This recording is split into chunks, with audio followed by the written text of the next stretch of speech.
Peace, brothers and sisters. This is Dr. Siddiqui Chebaye, and I would like to thank each and every one of you for viewing my videos. And the videos that we are entertaining today, or reviewing today, or sharing today is the difference between the Bible diet and the diet of today, or the eating habits of today, which you'll see a vast difference. But so far, through our series that we, on our videos, we went from Genesis, the first chapter, in the first verse, which we saw how man was developed, the human was developed from the spiritual. The spiritual.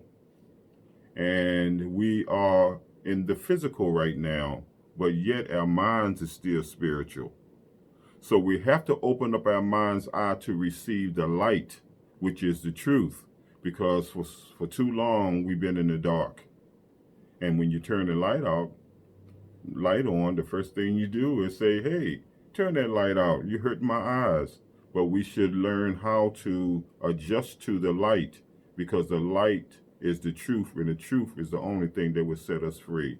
So I'm going to share with you what I've been blessed with in reference to the truth.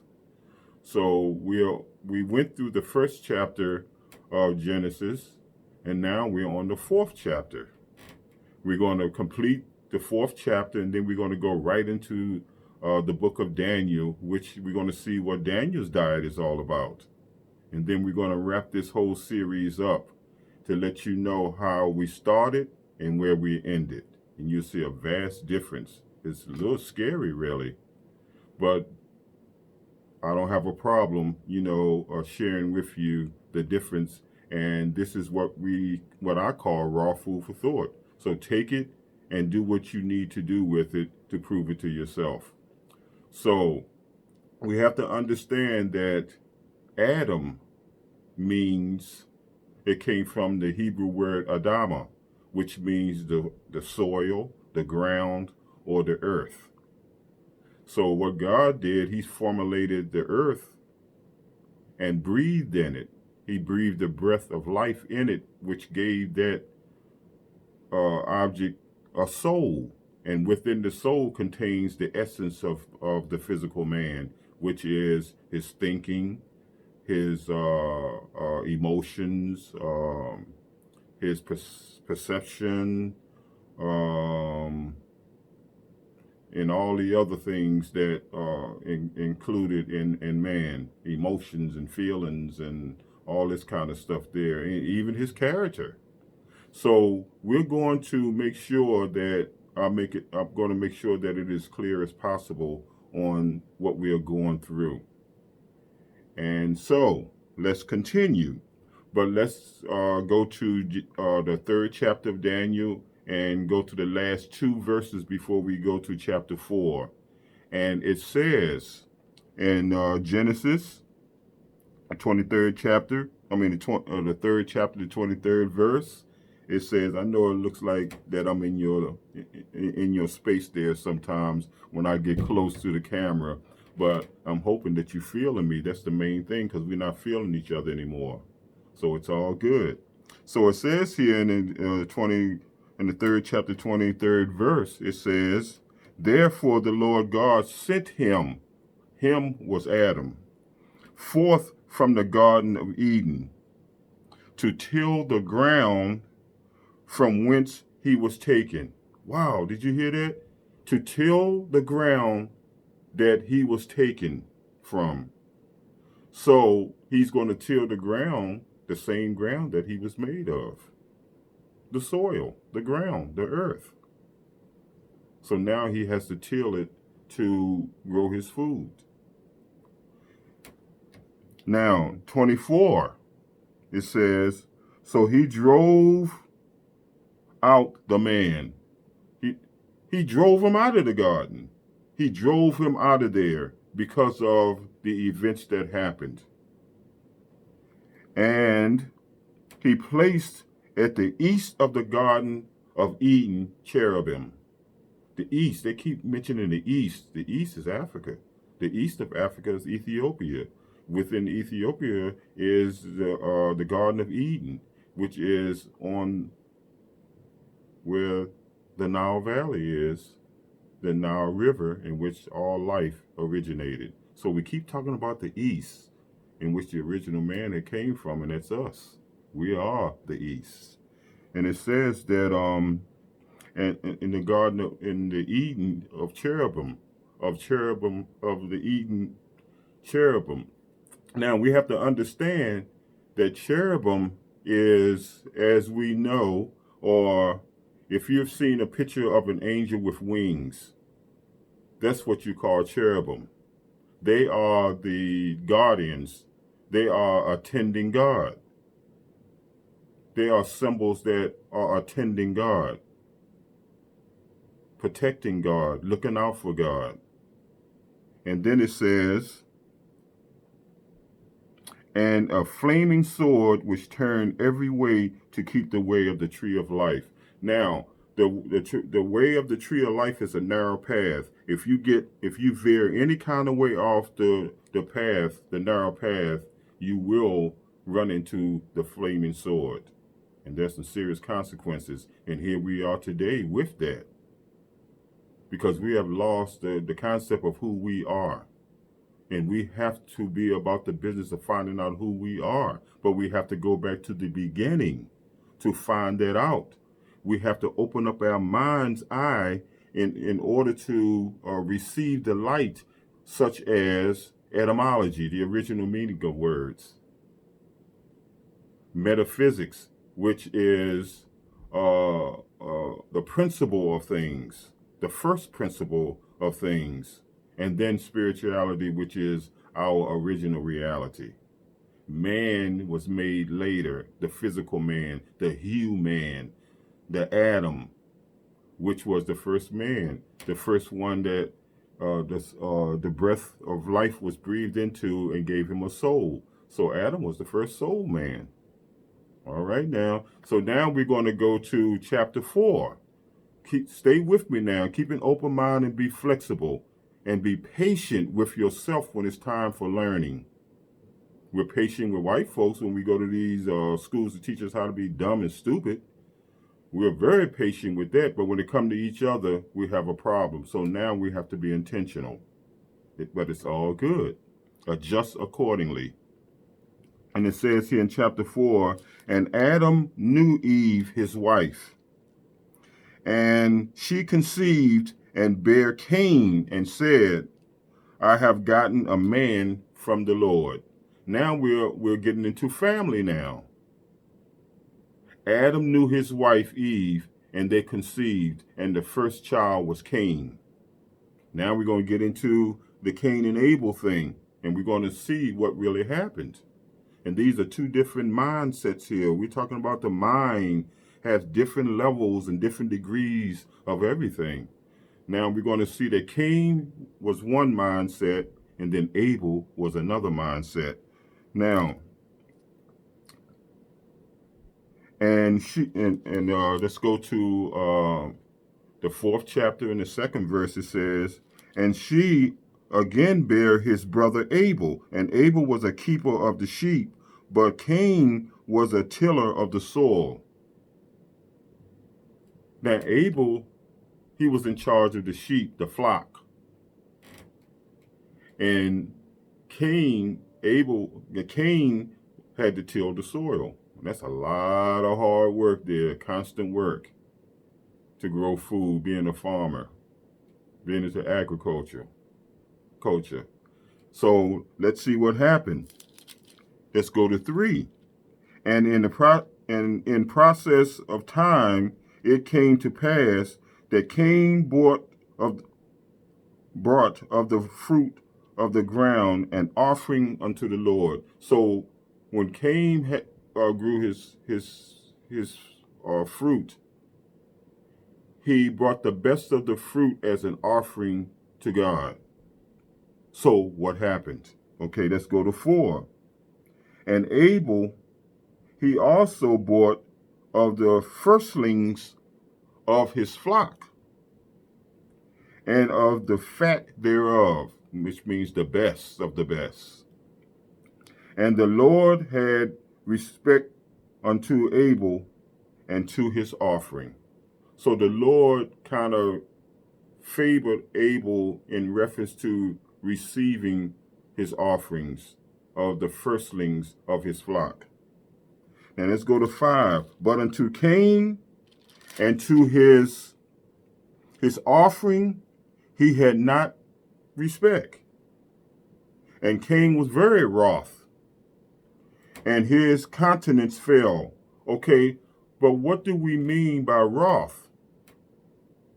Wrath is highly angry, highly intense.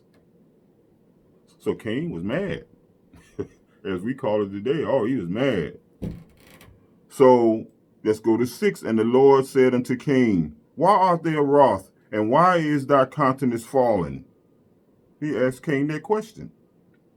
If thou doest well, shalt thou not be accepted? And if thou doest not well, sin lieth at the door. And unto thee shall be his desire, and thou shalt rule over him. Now, Cain was wroth. He was really highly angry. And because of his anger, sin lieth at his door, at his mind. The door of the house, the door of your house is your mind, the front of your mind. And Cain didn't like that because he favored Adam. But God said that, hey, if your offerings was good, if you felt that you were accepted, then be happy about that. But Cain was not. He was terrible. He was mad. Why didn't you accept mine like you did Abel? And 8, it says, and Cain talked with Abel, his brother, and it came to pass, when they were in the field,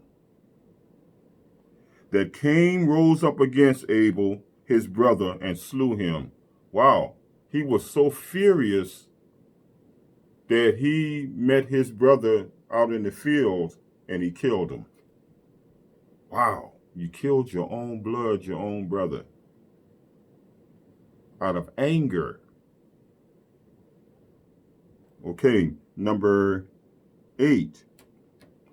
And Cain talked with Abel his brother, and it came to pass. I read that was 8. Number 9 is, and the Lord said unto Cain, where is Abel thy brother? He asked him a question. And he said, I know not. Am I my brother's keeper? Wow, we heard that before. Am I my brother's keeper? We should be. We should have each other's back. We should be looking out for each other. We should be protecting each other. We should be there for each other in any way that we can possibly be there for one another. We are our brother's keeper. But somewhere along the way, we lost sight of it and became like Cain. That's why they say black folks is like Cain. Very angry, very intense, very much out of control, and very destructive. Okay, now it says that in 10, it says, and he said, what hast thou done? The voice of my brother's blood crieth unto me from the ground. The voice of thy brother's blood crieth unto me from the ground. Wow, God felt his absence. And he felt the absence from the ground in which they came from. He felt the energy of the blood that was lost from Abel. Sorry about that. Now, number 11, it says, and now art thou cursed from the earth, which hath opened her mouth to receive thy brother's blood from thy hand. Now the ground has received the blood of Abel. It felt it. And so what happened after that in number 12, in verse 12. It says, when thou tillest the ground, it shall not henceforth yield unto thee her strength. A fugitive and a vagabond shalt thou be in the earth. So the earth is not going to yield the best of Cain's fruit. It's not going to yield the best because of what he did to his brother. So it says here that a fugitive and a vagabond. A fugitive is someone that's always on the run. He's running, being hunted. But you can run, but you can't hide. And a vagabond, what is a vagabond? A vagabond is one who goes about without a home. In other words, we call them gypsies. He's a nomad. And if you look at the original Hebrews and the original Arabs, they had no home. They were nomads. They were roaming all over the place, just taking everybody's stuff. Whatever they saw, they say, oh, God told us that this is ours. What kind of God do you have that you're going to go in and take something from somebody who's already been blessed? We need to think about that. We do it a lot of times too, unconsciously, and some is conscious. Number 14, it says, behold. No, it says 13, it said, and Cain said unto the Lord, my punishment is greater than I can bear. Well, you reap what you sow. So be careful with your choices. We have to show more love with respect for one another. But first, they have to start with ourselves. You have to have it to give it.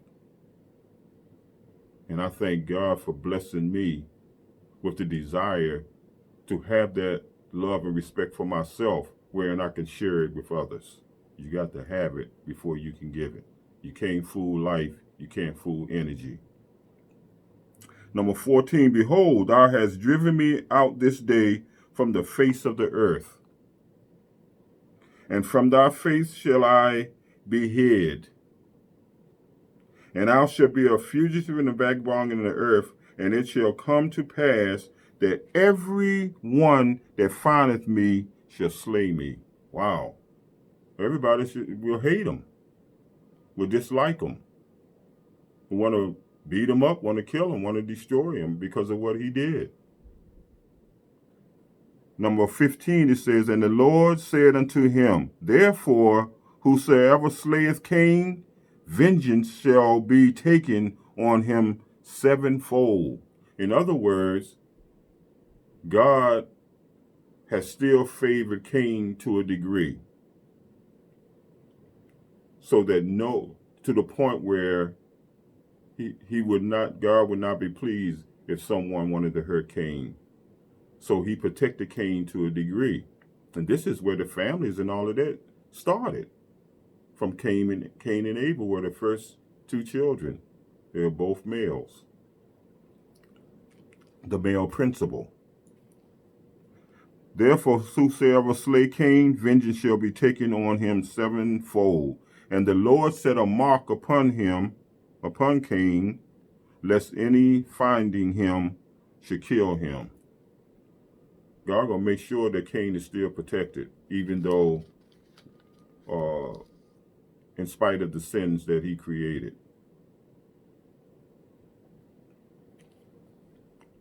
Number 16, and Cain went out from the presence of the Lord and dwelt in the land of Nod on the east of Eden. Everything is always in the east. Eden is where life originated, from a spiritual life to a physical life. Number 17, and Cain knew his wife. So Cain found a woman, obviously. He knew his wife. He was married to his wife. They didn't have ceremonies and stuff like that. Whenever they took on a mate, they were automatically married. And keep in mind, there was no such thing as religion. No such thing as religion so far. There was just life. That's why when people ask me, what's your religion? I said, life is my religion. These titles are very destructive. Be careful what you accept as who you are. Number 18.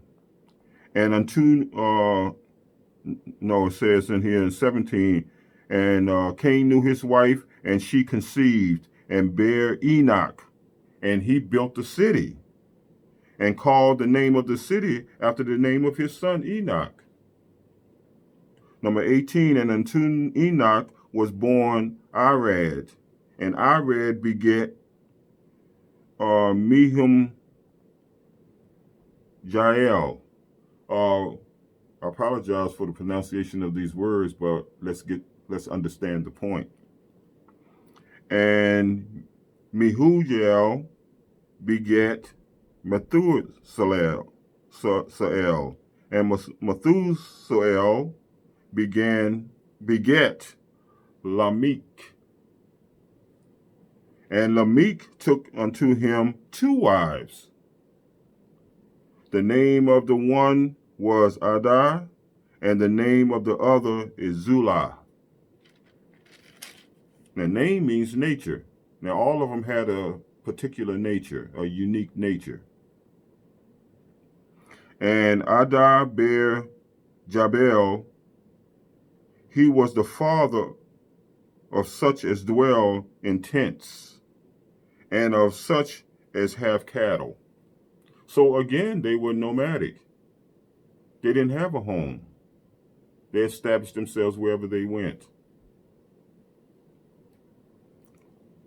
Number 22, and Zillah, and she also bare Tubal-Cain, an instructor of every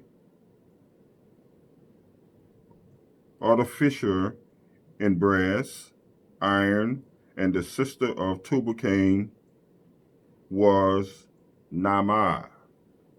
So you see the development of the family. Each one bare this children, and so forth and so on, how the family developed. And in the end, it says that, let's skip over to 26. It says, and to Seth, well, matter of fact, let's go to 25. And Adam knew his wife again, and she bare a son and called his name Seth. I know some of this stuff is coming back to you. For God said, she hath appointed me another seed instead of Abel, whom Cain slew. And 26 is, and to Seth, to him also there was born a son, and he called his son Enos.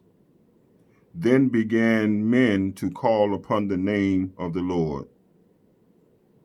So now we see how man is actually calling upon the laws of the universe now. They didn't had all these falls and so forth, so now they're relying on the laws of life instead of being the laws of life. As I often say to people, they say, yeah, I'm going to pray and so forth. And my take on that is to be a prayer.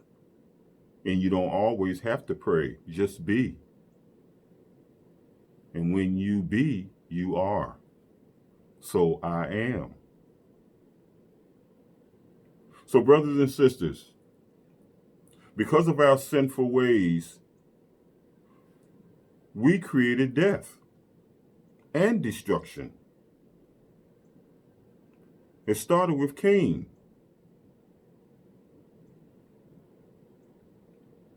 And because Cain did what he did, then the whole ground was crying. The whole earth was crying because he slew his brother. We do it all the time. You know, destroying each other is not always physical, but it's mental. And that is very destructive, to play with a person's mind or disrespect them or destroy them. Now, next week, we're going to sum all of this up, and we're going to skip over to chapter 17, and then we're going to get into the book of Daniel. And that's going to be very, very interesting. Thank you, brothers and sisters, for being there and to listen to my take on this. If you have any questions, you can always make comments.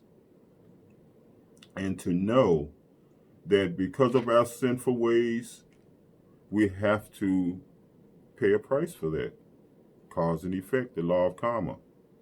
But it's all good, brothers and sisters. I just want to give you some raw food for thought to generate the thought so that you can go ahead on and study to show your self-approval. Brothers and sisters, it's been a pleasure so far. I'm excited because I'm learning myself. All of us learning together because we bring out the best in each other.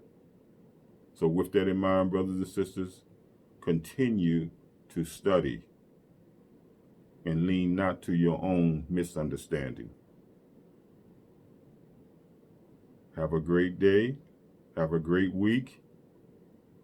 And continue to study and lift your conscious awareness. I love you. I bless you. And I want you to prosper. Keep your lights on and keep them bright at all times. Raw food for thought. Dr. Siddiqui Chebaye. Peace.